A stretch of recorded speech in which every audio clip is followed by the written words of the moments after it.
Yes, Kenya. Tamu sana, tamu sana, tamu sana, yes. There is a short clip of Kisumu Senator Tom Ojienda launching a MABATI structure as an office for an assistant chief. The clip has been drawing a lot of mixed political reactions now that Ojienda is among the ODM rebels who have so far joined the government for development.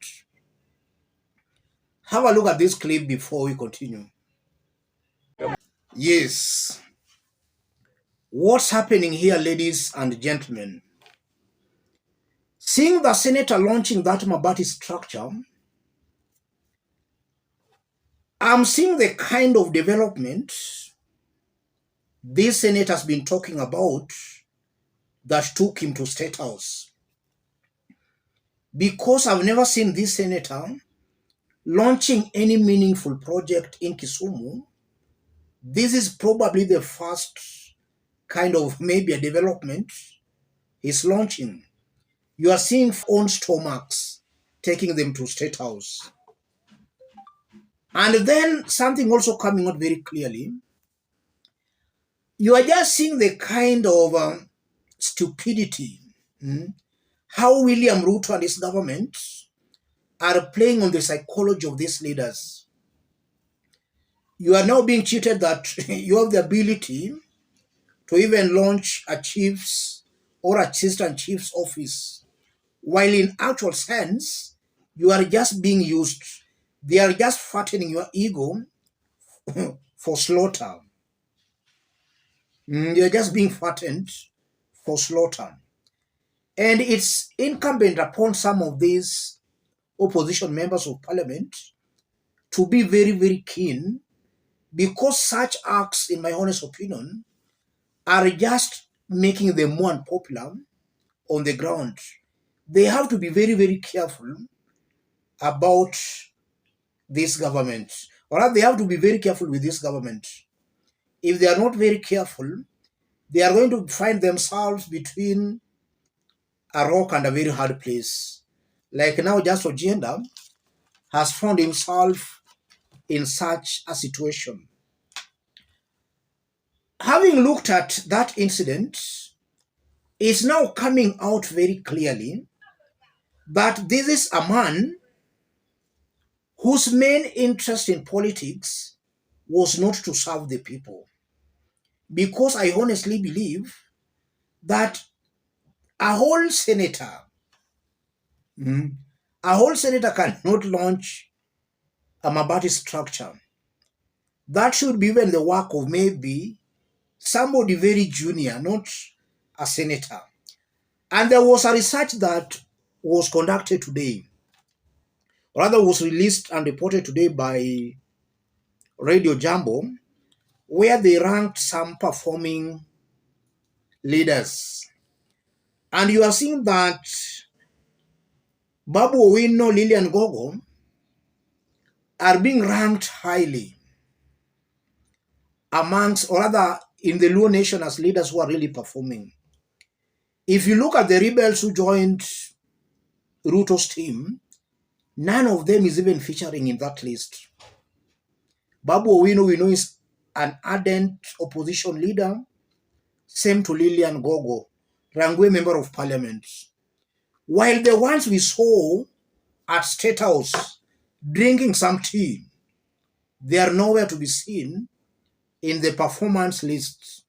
They are not just delivering, ladies and gentlemen. So the likes of Ojienda, to be very straight without mincing my words, people like Ojienda, in my honest opinion, are just counting their days. You know, in this forum, we don't beat about the bush. We state facts as they are. Chances are very high that Ojienda is going home. He's going home, ladies and gentlemen.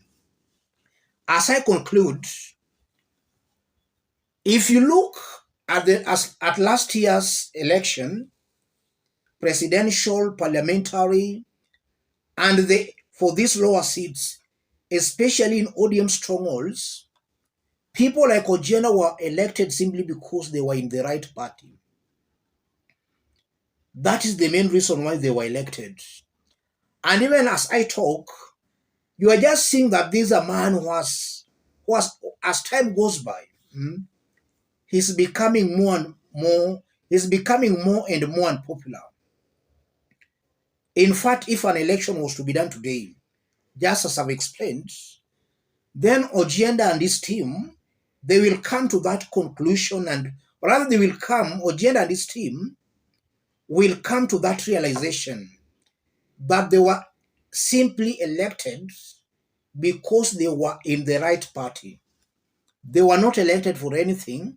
They were just in the right party. That's what made them get elected.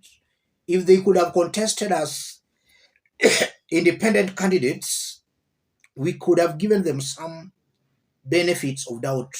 But now that they were elected in ODM, I strongly believe that it's just the party that made them get elected.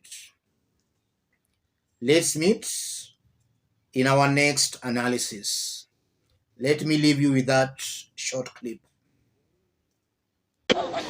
Nashindwa mbona hii Kenya Kwanza tulichagua na msisimuko fulani yenye tulikuwa nayo, lakini sasa manifesto yao imekuwa different. Tunaomba bwana president tafuta Uhuru muongee naye, alikuwa anafanya aje mambo, seek advice, kwa sababu Uhuru alienda. Uhuru bwana, tutafute bwana, tuzame bwana. Tuko na mtu anaitwa Didi Nyoro, akasema hii serikali mafuta imewekwa bei juu. Tukifika kitu ya kwanza kutambulisha mafuta imepanda, na juzi badala tutulizwe roho kuli ameongea mheshimiwa mjumbe wetu wa Katundu, anasema ati mafuta ataongezwa kila mwezi shilingi 10. Sisi tunaenda wapi? Mwananchi wa kawaida ameumia sana kusema ukweli. Sasa gari za hizi bemada, kila kitu imepanda, hata hii tunaambia fataisha kiteremsho bei, na vile kila kitu imepanda, sisi tutapata nini? Mwananchi wa kawaida yako chini, na sisi tumeumia. Sisi tunauliza kama itawezekana, hata kama hii subsidy irudi kabisa. Kama serikali inatuangalilia na inatufikiria mambo yetu, warudishe subsidy ndio mafuta iteremke, kila kitu irudi chini, mwananchi wa kawaida aumie. Sasa si bottom up, ni bottom.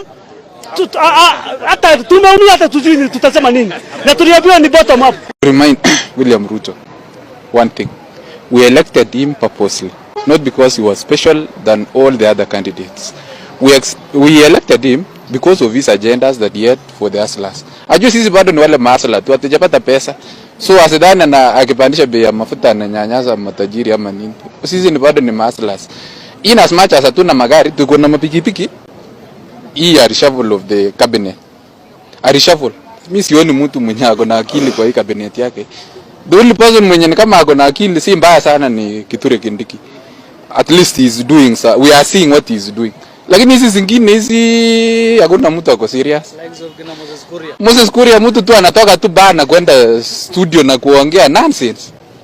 Kama hakuna mtu mwenye ako normal kwa hiyo serikali yake, kama hakuna mtu mwenye ako normal, we have technocrats, people who can think, people who can reason, people who can assist William Ruto to deliver. Hatutaki alafu kesho 2027 akuja hapa hivi inakuwa kazi ngumu kuomba kura kwa sababu ya ujinga yenye anafanya na hii makabineti yake.